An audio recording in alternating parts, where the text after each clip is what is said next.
प्रदेश के मुख्यमंत्री 3 महीने के अंदर अंदर मजबूती के साथ स्वर्ण आयोग का गठन करें और किसी भी प्रकार का धोखा इस पे सहन नहीं किया जाएगा। इसके अलावा पूर्ण प्रदेश भाजपा अध्यक्ष सतपाल सत्ती पर कटाक्ष करते हुए उन्होंने कहा कि सतपाल सत्ती को स्वर्ण मोर्चा के खिलाफ जो बयानबाजी की गई है उसकी भारी कीमत चुकानी पड़ेगी और नाक रगड़कर माफी मांगनी पड़ेगी, नहीं तो स्वर्ण आयोग से जुड़े लोग उन्हें माफ नहीं करेंगे।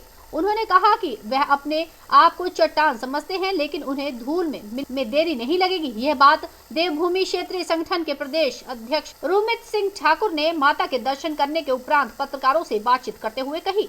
देवभूमि स्वर्ण मोर्चा के प्रदेश अध्यक्ष मदन ठाकुर ने आज अपने दल बल सहित माता जी के दर्शन किए। उनके साथ देवभूमि क्षेत्रीय संगठन के प्रदेश अध्यक्ष रुमित सिंह ठाकुर भी मौजूद थे, जहां पर उन्होंने माता जी का शुभ आशीर्वाद प्राप्त किया, पूजा अर्चना की। वहीं पर उन्होंने वहां से प्रार्थना की कि स्वर्ण आयोग का गठन शीघ्र हो जाएगा। सबसे पहले स्वर्ण आयोग सामान्य वर्ग आयोग की बधाई देता हूं और साथ में अपने पूरे स्वर्ण समाज के लोगों से निवेदन करूंगा कि किसी भी भ्रांति में ना आए। स्वर्ण आयोग सबके बच्चों के भविष्य उज्जवल करने के लिए है, युवाओं के भविष्य उज्जवल करने के लिए, उनके अधिकारों की रक्षा के लिए है, किसान के अधिकारों की रक्षा के लिए है और जो नौकरी में हमारे वर्ग है सरकारी कर्मचारी उनके भविष्य को उनके अधिकारों के रक्षा के लिए ये आयोग बनेगा।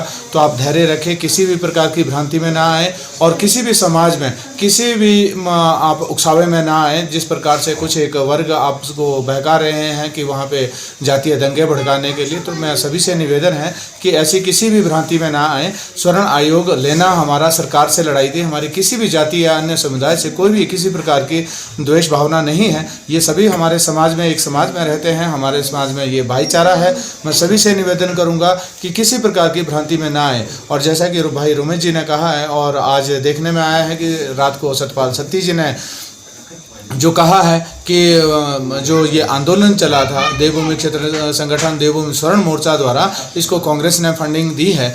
तो मैं सत्ती जी को सीधे स्पष्ट शब्दों में कहना चाहता हूँ कि आपकी अपनी तरह पूरे समाज को ना देखें। जिस प्रकार की आपकी अपनी छवि है कि आप फंडिंग करके मांग मांग के चुनाव लड़ते हैं, मां नैना देवी के मंदिर में बैठे हैं और हमें पता है पूरे संपूर्ण देवी देवताओं का आशीर्वाद इस वक्त हमारे पर, क्योंकि जो तुम्हारे जैसे नेताओं ने जिस प्रकार से हमारा शोषण, हमारे समाज का शोषण किया है, वो दिन दूर नहीं, आप एक एक वोट को भी तरसोगे। सत्ती जी ये याद रखना, स्वर्ण समाज के लिए आपने जो इतना बड़ा लांछन आपने लगाया है, आप एक वोट भी नहीं। और मैं तो चाहूँगा कि माँ नैना देवी आपके ऊपर ऐसी कृपा बनाए कि आपकी घर की एक वोट भी आपको ना आए, तब आपको स्वर्ण समाज की ताकत पता लगेगी, स्वर्ण समाज का एक मनोबल और एकता पता लगेगी। मैं ज़्यादा सभी समाज के लोगों से धन्यवाद करूंगा और ऐसे नेताओं से बचने की कोशिश करूंगा। और जो इनके पिट्ठू बनते हैं जो स्वर्ण समाज के लोग, मैं उन लोगों को भी कहना चाहूँगा कि आज आपको हकीकत सामने नज़र आ रही होगी। जिस प्रकार सत्ती जी ने हमें कोई एक स्पेशल शब्द जो उन्होंने यूज़ किया है हम लोगों को, तो मुझे शर्म आती है कि वो हमारे स्वर्ण समाज से हैं। धन्यवाद। लाख स्वर्ण समाज के लोगों के साथ आप न्याय करेंगे, आप उनके साथ कोई छल कपट, उनके साथ कोई धोखा नहीं करेंगे, क्योंकि पहली बार स्वर्ण समाज के लिए कुछ हुआ है, आयोग मिला है। तो 50 सालों से तो लगातार छल और कपट ही करते आए हैं। तो प्रदेश के मुख्यमंत्री साहब से निवेदन करना चाहते हैं कि 3 महीने का टाइम जो आपने लिया है उसके अंदर पूरी मजबूती के साथ इस आयोग का गठन होना चाहिए। कोई ऐसी कमी नहीं छूटनी चाहिए जिसकी वजह से हमारे लोगों की भावनाओं के साथ खिलवाड़ किया जाए या हमारे लोगों को लगे कि हमारे साथ इन नेताओं ने दोबारा से धोखा किया। धोखा करने की कोई गुंजाइश बाकी नहीं है। मैं मां नैना देवी के चरणों से ये बात सीधा इन स्वर्ण विरोधी नेताओं को कहना चाहता हूँ कि 1% भी धोखा करने की गुंजाइश मत रखना, क्योंकि लोगों ने बड़ी आस के साथ आप लोगों की तरफ आज हम नजरें टिकाए, हमारे लोग देख रहे हैं। और जैसे कि अभी पिछले कल एक और स्वर्ण विरोधी नेता का जन्म हुआ है जिनका नाम सतपाल सत्ती है, और जिस तरीके से वो स्वर्ण समाज की इस मुहिम को, इस आंदोलन को, क्योंकि 50 सालों से तो हम इनके झंडे उठाते रहे, इनकी गुलामी करते आए, तो आज इनकी अपनी नींद से जागे हैं। अभी अभी इनका जन्म हुआ है स्वर्ण विरोधी की उसमें, और ये कह रहे हैं कि जो स्वर्ण समाज का जो आंदोलन था, ये आंदोलन इनको फंडिंग की गई, कांग्रेस ने इनको फंडिंग करी।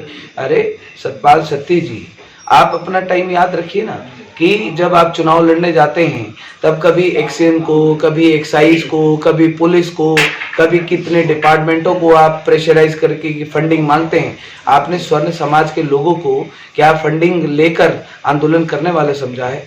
और मैं माना नैना देवी के चरणों में बैठा हूँ, और जब हम चरणों में बैठे और हम एक कण के समाज, हम ये के समान होते हुए बात कहना चाहता हूँ सत्य जी, कि आप जैसे नेताओं का घमंड चूर चूर होने वाला है। पूरी तरीके से आप अपने आप को चट्टान समझ के बैठे, मिट्टी की धूल बनाकर रख देगा ये स्वर्ण समाज आप जैसे नेताओं को।